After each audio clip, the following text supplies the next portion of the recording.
sa mga bata. Kaya may kinalaman dito sa aking magagawa sa iyo. Ikaw. Dami, no? Teacher? Ang teacher ng mga bata ni Niho, magkakaroon siya ng dalawang klase. Una, ang baking class kung saan ituturo niya kung paano mag-decorate ng cupcakes. Ay, kaya ano? Coding class Nagpaturo kung sa saan kayo doon? ituturo niya naman kung paano mag-pose sa pictorials at maaari siyang magpatulong sa mga housemates na sanay sa mga larangang ito. Unang nilapitan ni Niho si Don para magpaturo tungkol sa baking. Kaya, ito yun, di ba? Triangle to, di ba? Nakaganyan yan, yung triangle. Tapos, pag yung cupcake mo, kasi dapat consistent, dapat dire-diretso lang yung kaya. Kaya ito yung cupcake, di ba? Pwede magsimula ka sa labas, papasok sa loob, mataas yan. Sunod naman nagpaturo si Niho kay Richard ng modeling. Ano ba yung masaya?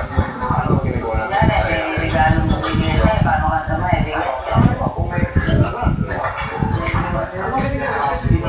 Ang usapan ni Niho na punta kay Tommy. Ang pumasok ko na yan na daw. Yung pag-iisip ko nila talaga napupunta sa kanya. Kalahati talaga napupunta sa kanya. At kalahati sa mga task natin. Yung tanong, ano na naman mo sa kanila? Ang kwentuhan ni na Tommy na uwi rin kay Niho. Being in this house, I got so happy. Because I hope her meal. I know she likes me.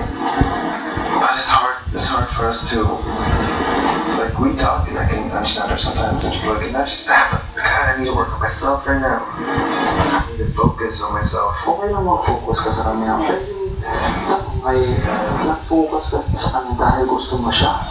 O dahil na-focus ka kasi na-distract ka. Ang importante lang ngayon ay ano ba yung naramdaman sa kanya. Yun lang siguro kailangan mo linawin. Sa sarili mo. Naging masaya ako. Masaya ako dahil nabuksan ko nga yung pintong bago na kanya.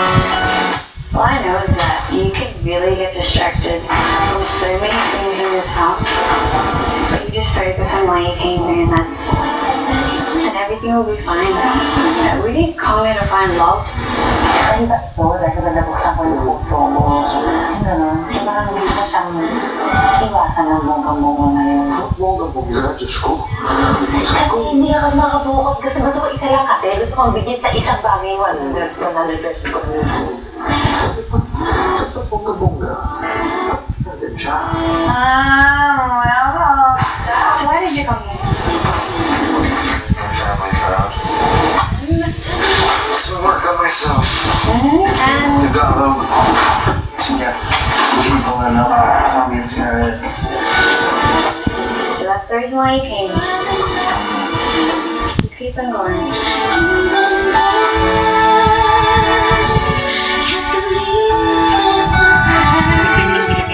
Ilang saglit pa pinakuha na ni Kuya kay Niho ang mga kagamitan sa baking. Dapat mataas lang lagi. Dahil kaya sa pagiging abala ni Niho, kaya tuloy na silang nag-iwasan ni Tommy.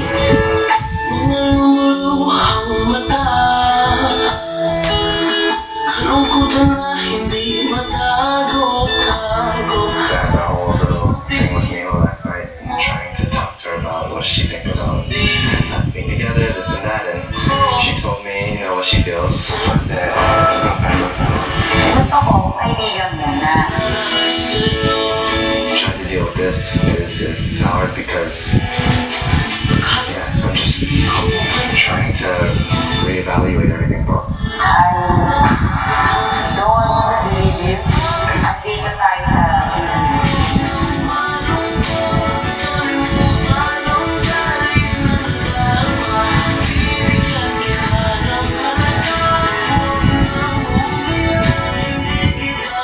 Paano nga kaya muli magkakalapit sina Tommy at Niho?